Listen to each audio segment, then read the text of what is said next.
Hi guys, my name is Nicole. I am Skips and Giggles, or Aero Fit Girls on Tumblr, and just like a lot of you guys, I've been inspired by the Aerocast in a lot of their fitness posts, and wanted to do a little bit of a demo with you guys on a couple of the workouts that we've seen them do. A couple of you guys have asked me to do that in regards to using no equipment. They use equipment in their workouts: resistance bands, weights, kettlebells, medicine balls, yoga balls. We've seen all of the equipment that they have. It can be a little bit of an intimidation when we don't have that equipment ourselves, but there are ways that we can still accomplish the same movements and the same challenges without that equipment. So that's what I'm going to show you today. I'm going to show you a couple of workouts. The Sally Up challenge, which we've seen Stephen and Emily both do, and then the more recent kettlebell challenge that we've seen Stephen do. So this is going to work your shoulders and arms, your core, as well as your quads and your glutes. So I really like both of these a lot. I am not the greatest at any of them. I'm not super athletic currently. I used to be. I'm still an athlete at heart, but I work a 40-hour a week desk job. I have kids, I have dogs and a husband and a house, and so I'm not as active as I would like to be. But again, the inspiration of the cast and their trainer Thomas, Taylor, and T3Athletics, and everything that they have shown us has really inspired me to get excited about working out again. And I find myself doing stuff in my living room in between watching television shows during commercials and things like that again, which I haven't done in years. So I really hope that you guys get as excited as I've gotten about it, and that this video helps a lot of you guys in kind of knowing that you guys can still do this even if you don't have the equipment, even if you're not going to a gym, and just get moving. So I'll show you starting with the Sally Up challenge. The Sally Up challenge that they do, they use TRX bands, which is a band anchored to the ceiling usually, or a door jamb, and they have handlebars on them. Emily and Stephen put their feet in them like stirrups, and that elevates their feet to be level with their shoulders, which adds an extra challenge in a plank position. And then they push their glutes into the air, which is going to work their core, their glutes, and their quads, as well as add extra challenge to their shoulders and arms. You guys can do this. It's a little bit easier to do it if you do it from the ground, from a regular push-up position, which I'll show you. I can also do it. Hey puppy, this is my puppy Charlie. Go lay down. Go. Yes, I love you too. And then you can also do it, rather than trying to use TRX straps, which not everybody has available to them. I'm going to use my couch to elevate my feet to be level with my body. So first and foremost, to do from a regular push-up position or plank position, and you always want to have your arms be even with your shoulders, so you're not pulling yourself out this way or over your shoulders this way. You're straight with them, and then you want to keep your core and your back straight, your spine long, in doing these as well. If you let your shoulders roll up, it'll add extra strain to your neck, and you can end up straining your shoulders. making them a little bit more sore than they need to be. If you are dipping your body like this, that's not healthy for your back either. So it's one thing to stretch that, but it's a whole other thing if you're trying to do a workout and you're dipping your body like that over and over again. It's not a good strain on your back doing that. So keep everything straight. First and foremost, I'm going to just turn this here for a second so that you guys can see everything. So from a push-up, keep your body straight, and then you're going to push your glutes into the sky.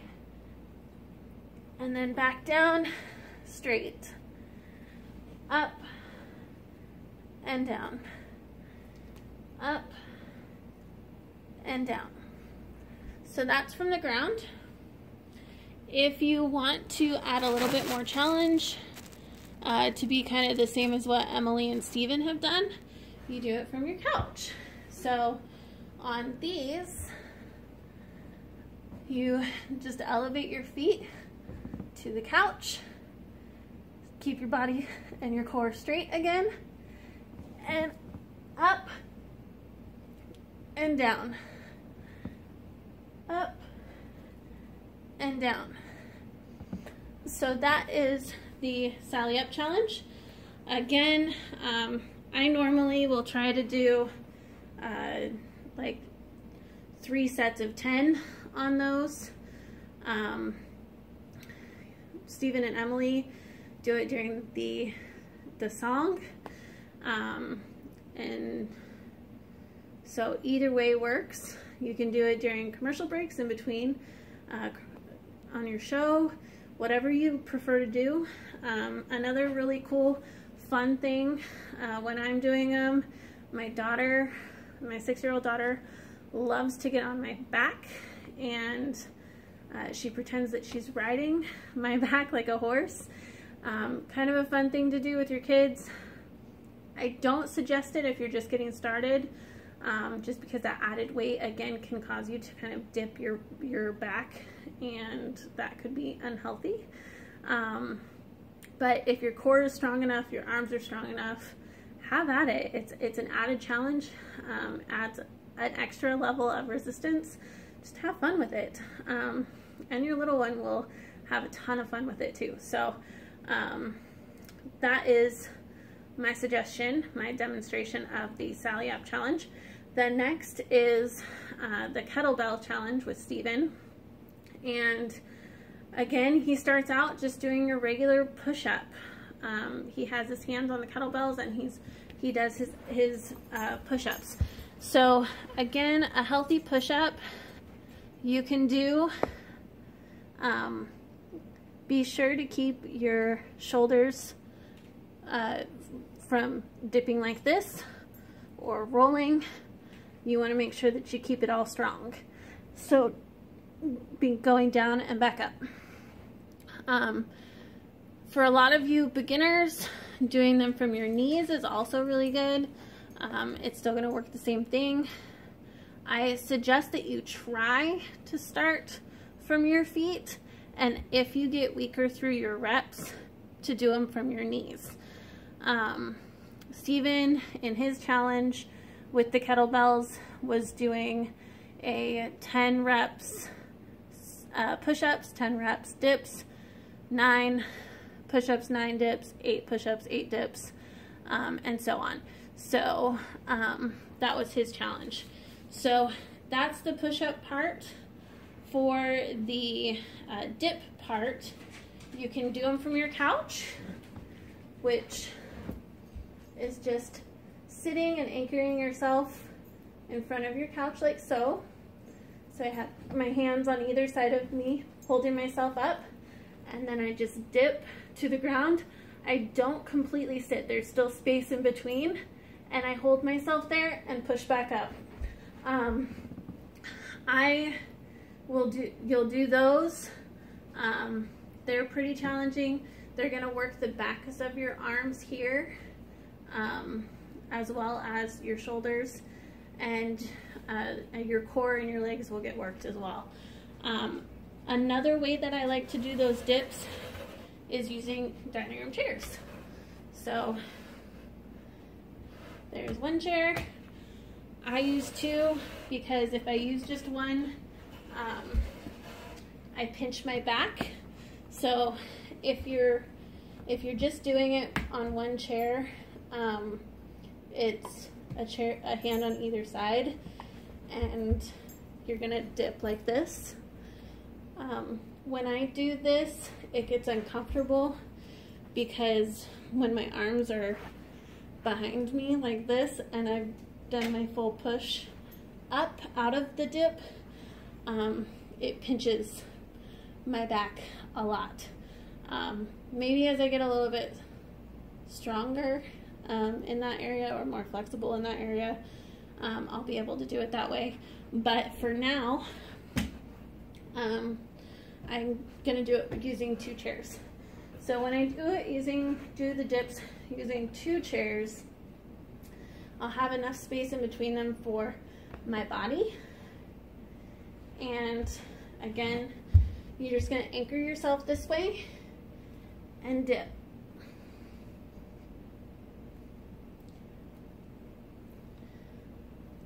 When I'm down, my arms aren't going any more than a 90-degree angle. So if you can't go the full 90, don't. You'll work yourself up to that. But if you can do 90, I don't suggest going any more than 90. It will add a lot of strain to your neck right here, and you don't want to do that. So the 90 degrees is kind of where it should be. So again, here, 90, back up. So that is the dips. Again, if you want to, you can do just the push-ups first and then the dips, or you can do the challenge of switching back and forth like Steven did in his video. The most important thing, guys, is to keep good form. If you don't have the right form, you can end up hurting yourself. So don't push yourself beyond your limit necessarily in that way.